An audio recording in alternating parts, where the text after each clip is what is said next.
अस्सलाम वालेकुम and welcome to आज पाकिस्तान। मैं हूं सिद्रा इकबाल और मुझे लगता है कि मुझे रोज़ आपको रिमाइंड कराने की ज़रूरत नहीं है, लेकिन ये आदत है जी, आहिस्ता आहिस्ता जाएगी। आज हमने सोचा कि एक ऐसे मौजू पे बात की जाए जो कि माशरे की तल्ख हकीकत है। हम अक्सर बीवी और शौहर को आपस में उनकी नाचाकी देखते हैं, नज़र आ रहा होता है कि एक ऐसी शादी है जिसमें सुकून नहीं है, जिसमें खुशी नहीं है। और अक्सर इन लोगों से पूछा जाए कि आप साथ क्यों हैं, तो कहते हैं जी बच्चों की वजह से।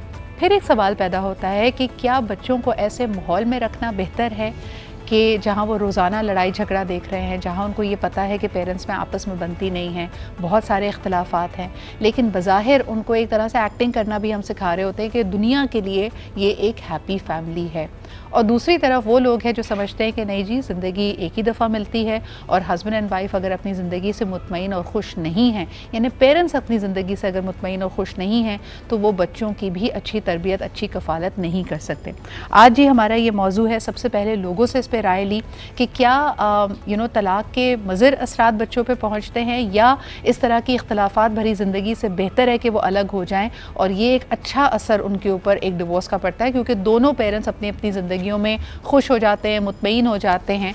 Which is better for the child, बच्चे के हक में, बच्चे की वेलफेयर के लिए क्या बेहतर है। तो आइए देखते हैं लोगों ने क्या कहा। पेरेंट्स को चाहिए नहीं लड़े, और अगर लड़ना है तो प्लीज कमरे में लड़े, बच्चों के सामने तो बिल्कुल भी ना लड़े। आपस में बैठकर सुलझाना चाहिए, दो चार बड़ों को लाकर, और बैठकर बात न बने तो कोशिश की जाए जो इस्लामिक हल है अलहदगी की तरफ चले जाएं। औरत को भी देखना चाहिए, बच्चों की तरफ मर्द को भी देखना चाहिए। औरत अगर देखी बाज़ औक़ात मर्द बिल्कुल ही वो लापरवाह होकर करते, जी मैं तो कमाता हूँ, वो सिर्फ एक कमाते हैं। औरतें 10,000 काम करती हैं, 10 बातें सहती हैं, और उनको पता होता है घर को किस तरह लेकर चलना है। बाप पे माँ में खामियां निकाल के बच्चे को बताता है, माँ जो है बाप पे खामियां निकाल के बता रही होती है। बेहतर ये कि जहाँ शादी की है तो दोनों मियाँ बीवी को कॉम्प्रोमाइज़ करके ज़िंदगी तो गुजारनी ही चाहिए। औलाद ही खाते हैं। इस्लाम में यह है कि जब तक बच्चा अपने पाँव पर बिल्कुल खड़ा ना हो जाए, कमान से वालिदैन उसकी किफ़ालत करते हैं, और यही मेरे ख्याल में इस्लाम का बहुत ज़बरदस्त एक कहने में नज़रिया और तरीक़ाकार है। बच्चों के सामने नहीं लड़ाई झगड़े करे, बस जो भी है अपने बंद कमरे में जो अपने है मसलों को वो करे, बच्चों के आगे ना लड़े, ना बच्चों को इन्वॉल्व करे, ना बच्चों को लड़े, क्योंकि बच्चे माँ बाप दोनों को चाहते हैं। इम्पॉसिबल है जी कि घर टूटे और उसका बच्चों पे असर ना पड़े, और ये असर क्या है इसको समझने की कितनी ज़रूरत है, इन बच्चों को कैसी सपोर्ट की ज़रूरत है। और फिर सितम ज़रीफ़ी ये भी है कि जब ये बच्चे बड़े हो जाते हैं तो लोग इनसे शादी करने को तैयार नहीं होते। इनका जवाज़ ये भी होता है कई लोगों के लिए कि जी इन्होंने तो ख़ुद बसा हुआ घर नहीं देखा, तो ये कैसे शादियों को निभाएंगे। ये वो सवालात हैं जो आज हम हल करने की कोशिश करेंगे, आपसे भी राय लेंगे। कॉल करके हमें बताइए कि तलाक़ का या अलहदगी का बच्चों पर क्या असर पड़ता है। ज़बरदस्त पैनल है जी हमारे साथ। सबसे पहले आलिया भाभी हमारे साथ मौजूद हैं, आलिया सारम। यकीनन इनके शेल्टर होम में ऐसी बहुत सारी दुख भरी दास्तानें इनके सामने आती हैं, और एक यकीनन माशरे पे अपनी एक निगाह भी रखती हैं। बहुत शुक्रिया आलिया भाभी मौजूद होने के लिए। आप ही के साथ तशरीफ़ रखते हैं दानिश सुमरो साहब, यकीनन लीगल फ्रेटर्निटी से आपका ताल्लुक़ है। जो कोर्ट कचहरी के चक्कर होते हैं, कोई भी डिवोर्स यानी ये कहना ऑलमोस्ट मुश्किल है कि वो मेसी ना हो, उसमें बड़े आगे पीछे मामलात होते हैं, ख़ानदान आपस में लड़ पड़ते हैं, उसका भी एक असर बच्चों पे पड़ता है। शुक्रिया दानिश हमारे साथ मौजूद होने के लिए। And last but definitely not the least, doctor Faria Naz भी हमारे साथ मौजूद हैं जो कि माहिर नफ्सियात हैं।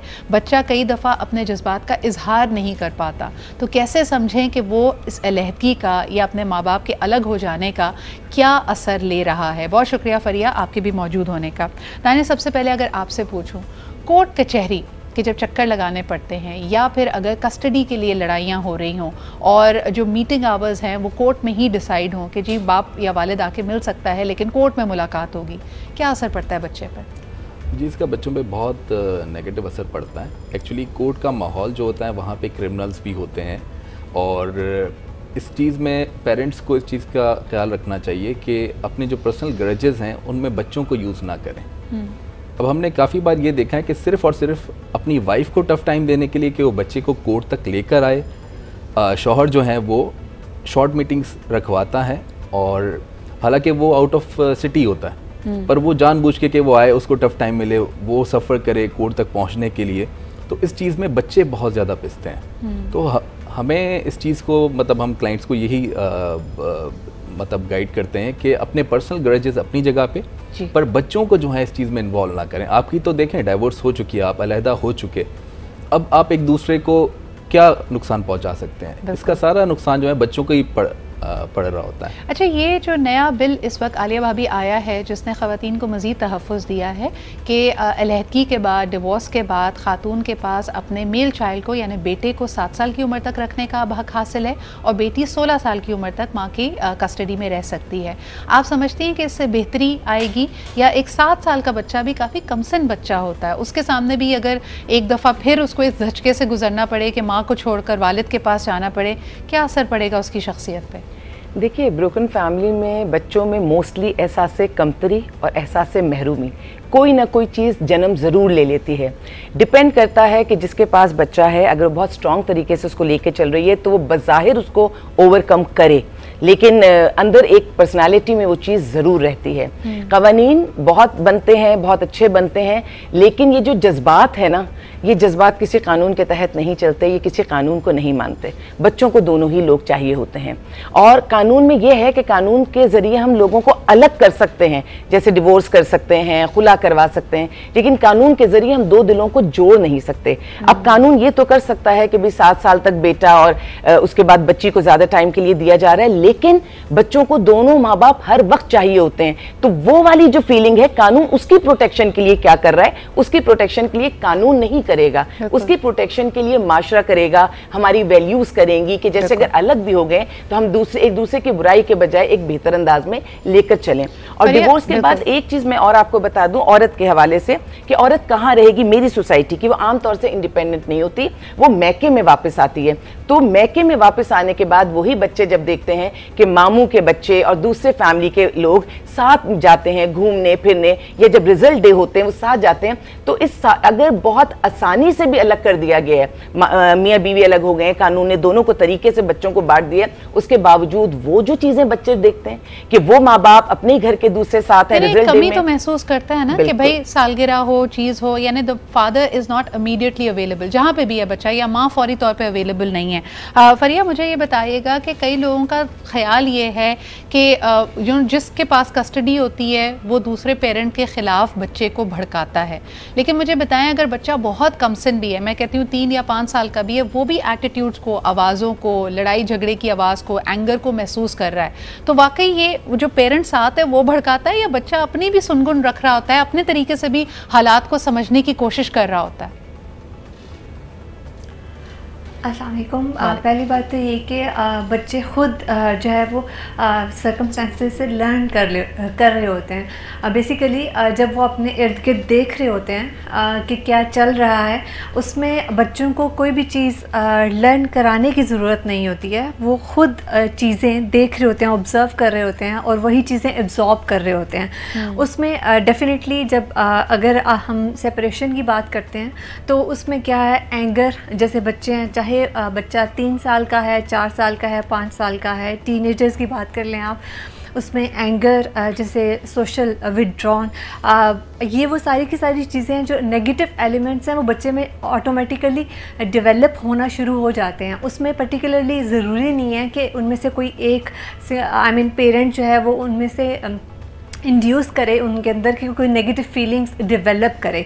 हाँ, कुछ पेरेंट्स ऐसे होते हैं जो कि जैसे अगर आप मदर की बात कर लें या फिर फादर की बात कर लें कि जो अगर मदर हैं, मदर के पास है तो वो फादर के अगेंस्ट है ना, वो कुछ ना कुछ। फरिया, मैंने एक रिपोर्ट में पढ़ा था, नॉर्मली जी फरिया, मैंने एक रिपोर्ट में पढ़ा था, मैं चाहती थी कि आपका इस पे कमेंट आया, then we can take a break, कि बच्चा अगर बहुत कमसिन है और माँ बाप की लड़ाई में ये जिक्र बार बार आ रहा है कि मैं तो इसलिए सिर्फ यहाँ पे हूँ क्योंकि बच्चा मेरा है, या बच्चे का कहीं पे भी जिक्र आया कि जी हमारे साथ रहने की वजह ये बच्चा है कि मेरी एक एहसास जिम्मेदारी है, तो कहा जाता है कि बच्चा अगर बहुत छोटा है तो वो वालिदैन से नहीं अपने आप से नफरत करने लगता है।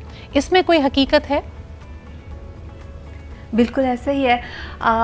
बच्चों के अंदर जो है ना वो एक पहली बात तो ये कि रिजेंटमेंट्स बहुत ज़्यादा आ जाती हैं। सेकंड ये कि वो इनसिक्योर हो जाते हैं अपने बारे में। एंड देन जो पीयर प्रेशर है, जो सोसाइटल प्रेशर है, उसकी वजह से उनके अंदर एहसास कमतरी, जैसे हम सेल्फ इस्टीम की बात करते हैं ना, वो इतनी लो हो जाती है कि ऑटोमेटिकली जो बच्चे हैं उनके अंदर नेगेटिव एलिमेंट्स जो है ना वो अच्छा, और ये बिन कहे होता है पे आना शुरू हो हम जाता चाह रहे थे कि हमारे व्यूअर्स ये भी अंडरस्टैंड करें कि इसमें बच्चे के पास कोई आउटलेट नहीं होती, उसका कोई कंट्रोल नहीं होता।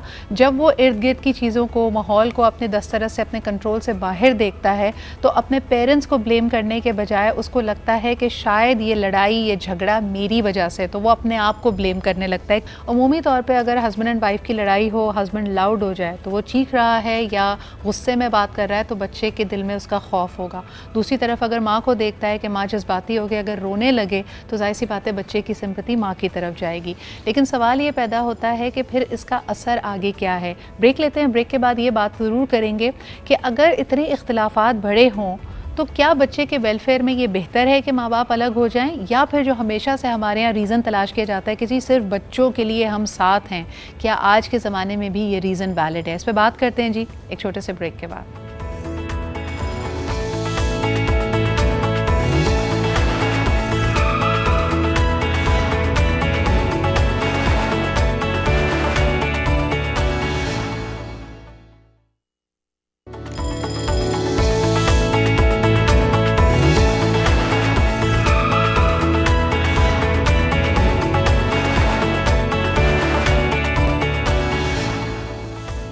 जी जनाब, दो बड़े अहम सवालात हैं। नंबर ये कि अगर इख्तलाफात बहुत ज़्यादा हों तो क्या उस शादी को निभाते रहना चाहिए और जो क्या ये बच्चों के हक़ में बेहतर है।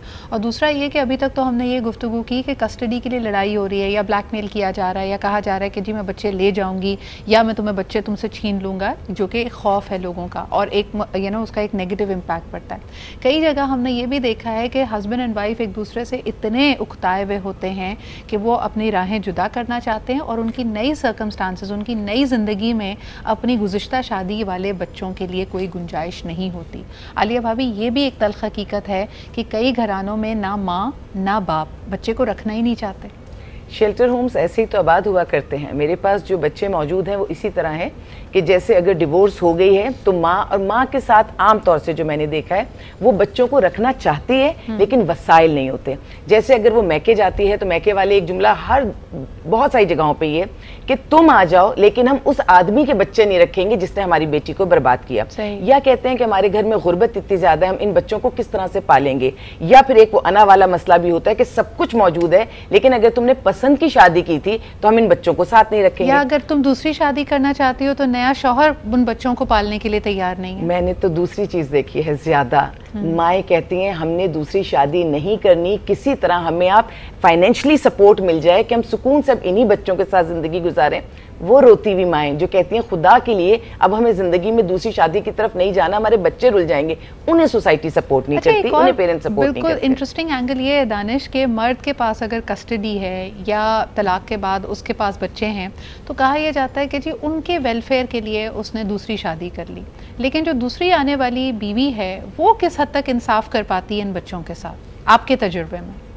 देखें जी, ये नेचुरल चीज़ है। दूसरे के बच्चे होते हैं, अपने बच्चे होते हैं। तो ये चीज़ें हमने माशरे में देखी हैं, बहुत तल्ख़ हकीकत है कि जो दूसरी बीवी आती हैं वो जो पहले ही बीवी से जो बच्चे होते हैं उनकी देखभाल सही तरह नहीं करती। बट इसमें रोल जो है फिर शौहर का आ जाता है कि वो इस चीज़ पे चेक रखे और शादी करने से पहले जो है अगर आप दूसरा एक रिलेशनशिप बना रहे हैं तो उसके पहले जो है इन टर्म्स को पहले डिसाइड कर देना चाहिए कि किन टर्म्स पे वो रिलेशनशिप रहेगा। और ये वेलफेयर ऑफ बच्चों के लिए जो है ना बहुत ज़्यादा इम्पोर्टेंट है।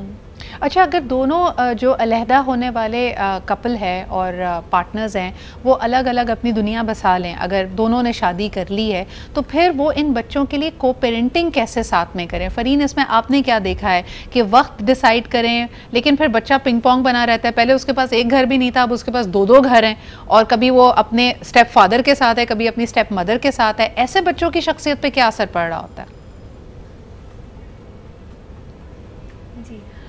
उसमें अगर आप को पेरेंटिंग की बात करें तो उसमें आई थिंक ये सबसे जो एक अप्रोप्रिएट और सबसे एक अच्छा तरीका होता है, लेकिन इसमें इम्पॉर्टेंट रोल जो है ना वो पेरेंट्स का होता है कि वो किस तरह से बच्चे को हैंडल करते हैं, वो किस तरह से बच्चे को उसकी किस तरह से बेस बनाते हैं, उसको किस तरह से बताते हैं, किस तरह से उसको उसका किस तरह से उसका बिलीफ सिस्टम एक सेट करते हैं।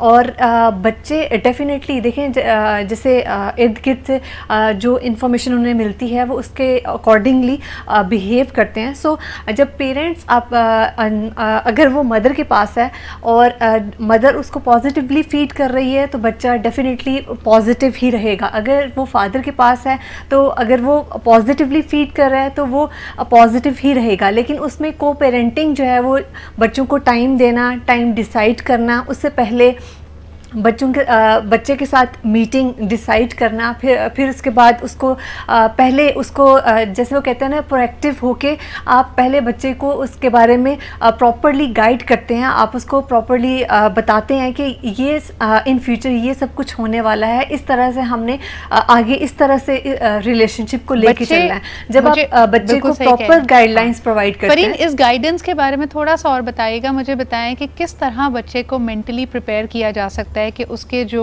बायोलॉजिकल पेरेंट्स हैं एक तो वो अलग हो गए हैं, और फिर उसको ये भी एक्सेप्ट कराने की कोशिश की जाए कि उसके बायोलॉजिकल पेरेंट्स के नए पार्टनर्स होंगे, यानी एक स्टेप फादर भी इक्वेशन में आ रहे हैं या एक स्टेप मदर भी इक्वेशन में आ रही है। बच्चे को इसके लिए कैसे तैयार किया जा सकता है? It's all about like psychologically and you know physically as well कि आपने पहली बात तो ये कि आपका ये डिपेंड करता है कि आपके पेरेंट्स के साथ बॉन्ड कैसा है। सही। अब आपका अपने फादर के साथ मदर के साथ आपका कितना स्ट्रॉन्ग बॉन्ड है, उसके बाद फिर बच्चों के ऊपर उसका कितना स्ट्रॉन्ग इम्पैक्ट होता है कि अगर उनकी सेपरेशन और फिर उसके बाद सेपरेशन के बाद अगर बच्चे को अगर उनके पेरेंट्स जो हैं वो रीमैरिज फरीन, इस बात को हम कंटिन्यू करेंगे। एक कॉलर हमारे साथ है, उनकी बात सुन लेते हैं। हेलो, अस्सलाम वालेकुम। बिस्मिल्लाहिर्रहमानिर्रहीम, अस्सलाम वालेकुम। वालेकुम अस्सलाम। जी सर, क्या कहेंगे? मैं कहूँगा टॉपिक तो माशाल्लाह बड़ा अच्छा है, और ये इसमें जो तलाक हो जाती हैं, डिवोर्स हो जाती हैं, खुला हो जाता है, इसको इसमें गवर्नमेंट को भी हेल्प करना चाहिए। शेल्टर होम में भी शेल्टर में भी गवर्नमेंट को कुछ मदद करना चाहिए। गवर्नमेंट यहाँ ये महकमा बिल्कुल गवर्नमेंट ने लावा छोड़ा हुआ, गवर्नमेंट भी यहाँ इंटरेस्ट नहीं लेती इसमें, और इसमें अल्लाह रसूल के मुताबिक काम होना चाहिए। बिल्कुल सही। अच्छा, आपने बड़ी अच्छी बात की है सर, बहुत शुक्रिया आपके कॉल करने का। ये जो खुदाए खौफी वाला एलिमेंट है, आली भाभी, ये मैं समझना चाहूँगी, हर इंसान जब अपनी ज़िंदगी में शरीके हयात सेलेक्ट करता है तो उसमें सारे अच्छे अतवार चाहता है। वो चाहता है कि वो जेनरस भी हो, कंपैशनेट हो, एहसासमंद हो। तो वो ख़वातीन जो किसी भी मर्द से उनकी दूसरी बीवी होती हैं और मर्द की दूसरी शादी होती है, वो क्यों चाहती हैं कि ऐसा कोई शख्स मिल जाए जो ना अपनी पहली बीवी से राब्ते में हो, ना अपने बच्चों की कफ़ालत में कोई एक्टिव रोल अदा कर रहा हो, और ये सिर्फ मेरा हो। ये हमारे यहाँ ये जो कब्ज़ा करने वाली और पूरा कंट्रोल करने वाली जो हिस्स है ख़वातीन की, वो इतनी स्ट्रॉन्ग की होती है। हालांकि अगर कोई शख्स अपनी पहली बीवी का, अपने बच्चों का एहसास नहीं कर रहा तो मेरे ख्याल में तो वो एक बहुत ही कोल्ड इंसान है, वो कल को आपके साथ भी मिसट्रीटमेंट यही कर सकता है। हमें ज़रूरत इस बात की है कि सबको मुकम्मल इंसान बनाएं और औरत को इनसिक्योर ना करें ताकि वो अच्छे और ढंग के फैसले करे।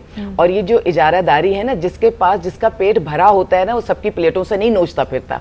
तो खुदा के लिए अपनी औरत को एक भरे पेट की औरत बनाइए, उसको आप ऐसी औरत बनाइए जिसको अपने ऊपर एतमाद हो, वो इनसिक्योर ना हो रही हो।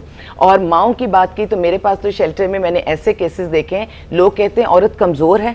औरत कमज़ोर नहीं होती, औरत बहुत ताकतवर होती है, और अल्लाह औरत को कभी नेगेटिव ना करे। मैंने दूसरी शादी में ये देखा है कि अगर मियाँ की तरफ से भी पहली औलाद आ गई है, औरत की तरफ से भी, दोनों की दूसरी शादी है, तो ये क्या करती है वो औरत कि उसी दूसरे शौहर के पैसों से अपने पहले शौहर के बच्चे तो पाल लेती है और उसके बच्चों को घर से निकाल देती है। वजह, क्योंकि शेल्टर होम में मेरे पास ऐसे बच्चे मौजूद हैं।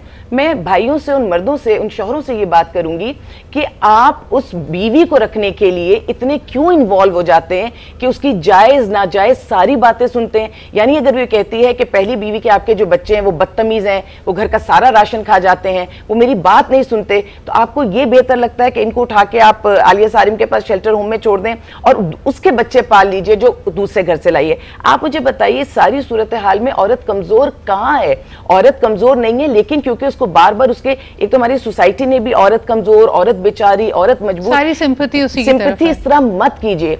सिंपैथी रखिए अच्छे इंसान के लिए और सिंपैथी ना रखिए बुरे इंसान के लिए। औरत और मर्द की तखसीस खत्म कर दीजिए ताकि हमारी सोसाइटी में एक बेहतरीन चीज आए। शेल्टर होम एक ऐसी जगह है जहां जो शख्स भी आएगा उसको सोसाइटी की असल सूरत हाल समझ में आ जाएगी। झगड़ा झगड़े पे कभी नहीं रिजॉल्व होता। हमने झगड़ों को इस तरह निपटाना शुरू कर दिए कि झगड़े के बदले में झगड़ा कभी रिजॉल्व नहीं होगा। आपने अगर गलती की है तो उसको तस्लीम कर लीजिए और गलती नहीं की तो खामोशी इख्तियार कर लीजिए। घर इस तरह से धींगा मुश्ती से नहीं चला करते और ये बराबरी पर भी नहीं चला करते। एक नरम एक गरम। बिल्कुल एक बात आपने बिल्कुल शेल्टर होम का जहाँ हवाला दिया दानिश, सबसे ज्यादा तकलीफ दह बात है और तस्वीर के दोनों रुख हैं। एक रुख ये कि अलहदगी होने के बाद बच्चे के माँ बाप हयात हैं लेकिन फिर भी वो एक यतीम या एक मिस्कीन जैसी ज़िंदगी गुजार रहा है, तो वो एहसास महरूमी आप उससे कभी नहीं ले सकते। लेकिन फिर मेरा सवाल ये होगा कि जितना आपका तजुर्बा और आपकी प्रैक्टिस है, इख्तलाफात अगर इस हद तक बढ़े हुए हों तो हमारे यहाँ जो आर्ग्यूमेंट दिया जाता है कि जी सिर्फ बच्चों की खातिर साथ हैं, क्या साथ रहना बेहतर है या अलग हो जाना बेहतर है? मैंने ये देखा है कि अलग हो जाना बेहतर है क्योंकि सब रिलेशनशिप जो है ना इज्जत से चलते हैं। अगर जिस रिलेशनशिप में इज्जत नहीं है, जहाँ पे डोमेस्टिक वायलेंस है, दोनों तरफ से भी है, ऐसा नहीं है कि अब सिर्फ मर्दों की तरफ से हो रहा है, ख़वातीन की तरफ से भी डोमेस्टिक वायलेंस के केस या इमोशनल ट्रॉमा है, तशद्दुद है। और इस चीज़ का बच्चों पे बहुत बुरा असर पड़ता है कि आप उनके सामने अगर चीख के बात करें, और वो इवन सिर्फ ये नहीं होता कि उस रिलेशनशिप तक, उस एज तक, इवन वो आगे जाके अगर वो लड़का है तो वो किसी औरत पे ट्रस्ट नहीं करता रिलेशनशिप में। उनका आगे जाके रिलेशनशिप भी अब ये एक टैबू बन चुका है जी। ब्रोकन हाउसेस के जो बच्चे हैं वो अच्छे जो हैं कपल साबित नहीं होते, लगते हैं जी, साबित नहीं होते। इनका सबसे बड़ा जो वजूहात होती है उनके पेरेंट्स के, उन्होंने अपना बचपन देखा होता है। बचपन की लर्निंग मैंने देखा है कि कभी भी आप चेंज नहीं हो सकती, वो एक बहुत मजबूत और पुख्ता लर्निंग हो जाती है और वो अपने रिलेशनशिप में आगे जाके ट्रस्ट नहीं कर पाते। अच्छा दानिश, इसमें दो पहलू निकलते हैं। नंबर वन, इसको हम कहते हैं अवॉइडेंट अटैचमेंट, यानी जिस तरह आपने कहा कि वो फिर उकताने लगते हैं, वो किसी भी क्लोज रिलेशनशिप में जाने से घबराते हैं, अनसबकॉन्शियसली उसको पुश अवे करते हैं। लेकिन दूसरी तरफ एक रेस्क्यूअर सिंड्रोम भी उनको होता है, क्योंकि वो जो बचपन में महरूमियाँ रह जाती हैं, उनको लगता है कि आगे जाकर एडल्ट लाइफ में जो रिलेशनशिप बनाना है उसमें वो इंसान उनको इस तमाम ख़तरे से, उस एहसास महरूमी से रेस्क्यू करे, जो कि एक बहुत बड़ा बोझ आपके नए पार्टनर के लिए बन जाता है। ख़वातीन के केस में इसको डैडी इश्यूज़ कहा जाता है और मर्दों के केस में इसको मम्मी इश्यूज़ कहा जाता है, कि वो जो पेरेंट आपका एब्सेंट था आप उसको अपने पार्टनर में तलाश करने की कोशिश करते हैं, which is one of the impact for children from broken homes. इस पर बात करते हैं जी एक छोटे से ब्रेक के बाद।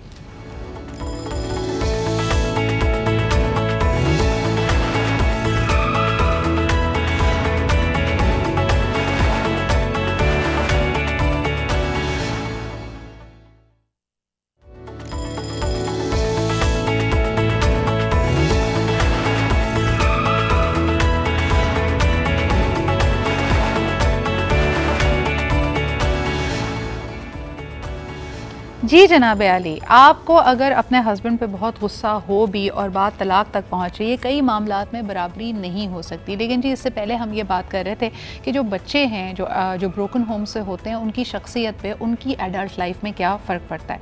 कुछ वो होते हैं जो शादी से और इस तरह के मजबूत रिश्ते की, क्योंकि उन्होंने देखा होता है कि ये रिश्ते ज़्यादा पायदार नहीं है, इसमें कितनी तकालीफ भी हैं, वो उसी से घबरा जाते हैं। या दूसरी तरफ जो माँ बाप ने कमी या खला छोड़ी होती है उसको अपने पार्टनर के ज़रिए पुर करने की कोशिश करते हैं। दानिश, क्या आपने ये नोटिस किया है कि अगर मिसाल के तौर पे वालिद ने फाइनेंशियल स्टेबिलिटी नहीं दी तो एक औरत के लिए, जब वो यानी एक ब्रोकन होम से आई हुई लड़की जब वो बालिग होती है तो वो सिर्फ और सिर्फ पहले इस चीज़ पर फोकस करती है कि क्या मुझे फाइनेंशियल स्टेबिलिटी मिलेगी। जी बिल्कुल ऐसा ही है। एक्चुअली हर इंसान, सिर्फ मैं उस बच्ची की बात नहीं करूँगा, हर इंसान जो है अगर महरूमी कोई अपनी ज़िंदगी में देखता है तो उसको ख़त्म करने के लिए उसकी फ़र्स्ट प्रायोरिटी यही बन जाती है कि ये वाली चीज़ ना हो।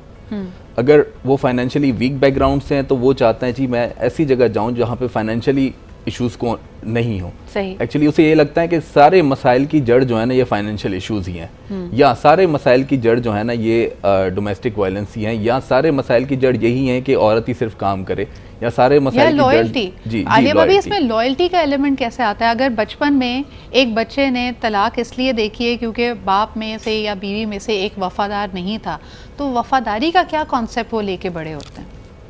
वो रिश्तों पर एतबार करना छोड़ देते हैं। और वफादारी की जो कीमत है ना, वफादारी अनमोल है। बहुत सारी चीज़ें डिवाइड हो जाती हैं, वफादारी डिवाइड नहीं होती। और ये जो वफादार लोग होते हैं उनकी कमज़ोरी होती है, उनके साथ कुछ भी करो, अल्लाह ने उनको बनाया ही ऐसा होता है, तो इसको सामने वाला मिसयूज़ करता है। मैं ये समझती हूँ कि आप अपनी वफादारी अगर अपने अंदर महदूद रखें तो ज़्यादा बेहतर है, दूसरे में तलाश मत कीजिएगा। आपको लाइफ पार्टनर किसी भी तरह का मिल सकता है, लेकिन ये जो मुकाबलेबाजी होती है ना, घर मुकाबलेबाजी से नहीं चलता। और अगर कोई मर्द किसी गलत सिमत निकल जाता है, चाहे अफेयर चला रहा है, चाहे शादी कर रहा है, बता के कर रहा है, छुप के कर रहा है, अब आप अपने कैरेक्टर को आगे पीछे कर दें सिर्फ उससे बदला लेने के लिए, तो सबसे बड़ी ज्यादती होगी। अपनी पर्सनालिटी को मजबूत रखिए, कंपोज रहिए और आप दुनिया को वो बताइए जो आप हैं, दूसरे के मुकाबले में अपने आप को खराब। लेकिन ये बड़ी इंटरेस्टिंग आपने बात कही है, अगर हम बच्चे पे फोकस करें, अगर उसने वफादारी अपने माँ बाप के रिलेशनशिप में नहीं देखी तो बड़े होकर उसको वफादारी पे यकीन भी नहीं है। अब जब यकीन नहीं है तो अगर वो भी मल्टीपल रिलेशनशिप्स में आ रहा है या निकल रहा है तो बिल्कुल यही समझा जाएगा। फिर तो लोग कहते हैं ना कि बिल्कुल बाप पे गया है ये बेटा, कि जिस तरह बाप शादी नहीं निभा सका, ये बंदा भी कोई रिश्ता नहीं निभा पा रहा है। आलिया भाभी, क्विक कमेंट आपका, अगर वालिदैन की नहीं निभ रही, यानी हस्बैंड एंड वाइफ की नहीं निभ रही, बच्चे पैदा कर लिए तो हालात बेहतर हो जाएंगे? हालात बेहतर हों या हालात बेहतर नहीं हों, घर को निभाइएगा। औरत को सिर्फ मैं एक बात कहूँगी, खुला और तलाक की तरफ नहीं जाइएगा।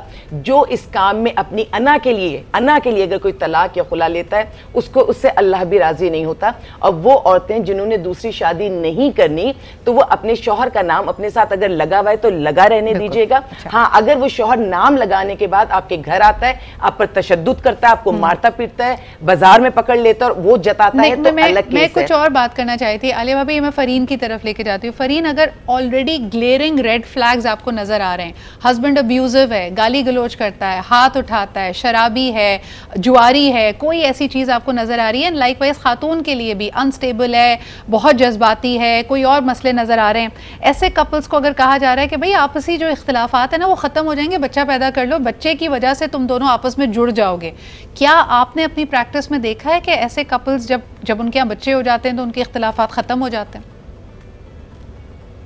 देखिए, हमारी सोसाइटी का सबसे बड़ा डिलेमा ही ये है कि हमारी सोसाइटी में हर प्रॉब्लम का सलूशन जो है ना वो मैरिज और बच्चे के, अगर आप बच्चे पैदा कर लेंगे तो उसके बाद आपके जो कॉन्फ्लिक्ट्स हैं वो रिज़ॉल्व हो जाएंगे। अब मैंने अपनी प्रैक्टिस में ऐसा बिल्कुल भी नहीं देखा। इनफैक्ट जो आपके प्रॉब्लम्स हैं, जो आपके इश्यूज़ हैं वो इंक्रीज़ हो जाते हैं जब बच्चे आ जाते हैं, तो फिर उसके बाद आपके इख्तिलाफात वो आपके पहले से ज़्यादा बढ़ जाते हैं, बिकॉज़ बच्चों की एडिशन हो जाती है। उसके बाद आपके जो नेगेटिव एलिमेंट्स हैं, जो आपके नेगेटिव ट्रेट्स हैं, वो सारी की सारी चीज़ें आपके सरफेस में आना शुरू हो जाती हैं। बिल्कुल सही। फरीन, तलाक याफ्ता खातून की बेटी, उस पर अक्सर ये स्टिग्मा अटैच किया जाता है कि इसकी माँ शादी नहीं निभा सकी, ये भी नहीं निभा पाएगी, जो बड़े रिवायती अंदाज में जहाँ लोग अरेंज मैरिज की तरफ जा रहे होते हैं तो तलाक याफ्ता माँ को बड़ा मायूब समझा जाता है। आज भी उसी पे इल्ज़ाम लगाया जाता है और इस बात को एज अ सर्टिफिकेट लिया जाता है कि इसकी बच्ची में भी शादी निभाने की शायद सलाहियत नहीं है। क्या इस फिरसूदा सोच में तब्दीली आ रही है? अच्छा, फरीन से हम अपना राब्ता करें। दानिश, इस पर अगर आप कमेंट करना चाहें। जी देखें, इसमें दो तरह के पहलू होते हैं। एक, बचपन में अगर इंसान कोई गलत चीज़ देखता है, या तो उससे उसे नफ़रत स्टार्ट हो जाती है और वो उस करेक्टर से, उस ट्राइट से ही नफ़रत करना शुरू कर देता है। कुछ बच्चे मैंने ये इस तरह के भी देखे हैं, अगर वो डोमेस्टिक वायलेंस अपने घर में देखते हैं तो उस डोमेस्टिक वायलेंस से उनको नफ़रत हो जाती है कि ज़माने में आगे जाके ज़िंदगी में कभी भी वो किसी भी मर्द को किसी औरत पे तशद्दुद करता हुआ देखते हैं तो बर्दाश्त नहीं कर पाते और अपनी लाइफ में वो इस चीज़ का बहुत ज़्यादा ख्याल रखते हैं। नहीं, मेरा तो कहने का मतलब ये था, जो मैं फ़रीन से भी पूछना चाही थी, फ़रीन, कि अरेंज मैरिज में आप एक तासुर बना रहे हैं। बचपन में अगर एक इंसान के बचपन में उसके वालिदैन अलहदा हो गए तो आपके कंट्रोल में तो नहीं थी वो सिचुएशन, लेकिन उसको उस बारे में जज करना बिल्कुल ऐसा ही है कि उसकी रंगत पे, उसके कद पे जो चीज़ें उसके कंट्रोल में नहीं थी और उसके बारे में ये राय कायम कर लेना क्योंकि माँ की तलाक हुई थी तो ये लड़की भी एक परफेक्ट कैंडिडेट नहीं है और ये शादी नहीं चला पाएगी। ये जो हमारे यहाँ सोच है माशरे में, क्या ये तब्दील हो रही है? ये अब तब्दील हो रही है। पहले इसके बारे में इतनी अवेयरनेस नहीं थी, लेकिन अब लोगों की सोच इस बारे में तब्दील हो रही है। पहले ये एक स्टिग्मा था, स्टिग्मेटाइज कर दिया जाता था, लेकिन अब जो गर्ल्स हैं या फिर बॉयज़ हैं, अगर वो इस तरह की फैमिलीज से आते भी हैं तो उनको इस तरह से लाइक लेबल नहीं कर दिया जाता कि नहीं, लेबल नहीं किया जाता। Fareen, this is a very positive impact. मुझे लगता है इसमें एक वजह ये भी है कि तलाक का रेशो भी बहुत बढ़ गया है, तो अब एक कहीं ना कहीं एक्सेप्टेंस आ गई है कि अगर हालात आप, और पहले ब्लेम किया जाता था, पहले सिर्फ खातून को ब्लेम किया जाता था, अब लोग ज़्यादा अंडरस्टैंडिंग हो गए। आखिरी सवाल वेरी क्विकली, आलिया भाभी, जब किसी ब्रोकन होम फैमिली के बच्चे की शादी हो रही होती है तो आपको लगता है कि माँ बाप अपने इख्तिलाफात भुलाकर बच्चे की खुशी के लिए एक साथ आते हैं, या वो उस वक्त भी तलवारें म्यान से निकली हुई होती हैं और वो इकट्ठे नहीं होना चाहते? डिपेंड करता है कि उनका दिल कैसा है, उनकी अवेयरनेस कैसी है, वो तालीम याफ्ता कितने हैं और उनके पास इल्म कितना है। अगर उनके पास एक प्रॉपर फैमिली का ब्रॉटअप है, एक अच्छा उनका विजन है, तो वो एक साथ हो सकते हैं, चाहे वो दिखावे के लिए थोड़ी देर को एक साथ हो, बच्चे का दिल रखने के लिए। क्योंकि अभी हम बार बार एक बात कर रहे हैं कि झगड़ा होता है, लेकिन आप बंद कमरे में कर लीजिए। इसी तरह रंजिश होती है, लेकिन बच्चों के खास मौकों पर साथ खड़ा होना अच्छा है। समझदार लोग खड़े होते हैं, नासमझ लोग उस वक्त भी अपनी रंजिशें दिखाते हैं। एब्सोल्युटली। और ये कई मौके होते हैं, जिंदगी आपको कई मौके देती है। हो सकता है उस बच्चे की ग्रेजुएशन हो, उसकी सालगिरह हो, आपके इख्तिलाफात की वजह से आपकी अलहदगी हो गई है, आप खाविंद और बीवी नहीं रहे, लेकिन आप ताहयात उस बच्चे के वालिदैन ज़रूर रहेंगे और इस रोल को आपने निभाना है और उसकी तमाम तर जिम्मेदारियाँ पूरी करनी है। बहुत शुक्रिया। आलिया भाभी हमारे साथ मौजूद थी, दानिश तुमरो हमारे साथ थे, and doctor Fareen was also here with us, Fariya Naz was also here with us. बहुत शुक्रिया जी। इसी के साथ आज के प्रोग्राम से हमें इजाज़त दीजिए। कमेंट ज़रूर कीजिएगा, आप क्या समझते हैं कि बच्चों की शख्सियत पे, उनकी ज़िंदगी पे क्या असर पड़ता है। इंशाअल्लाह ताला आपसे कल दोबारा मुलाकात होगी। खुदा हाफ़िज़।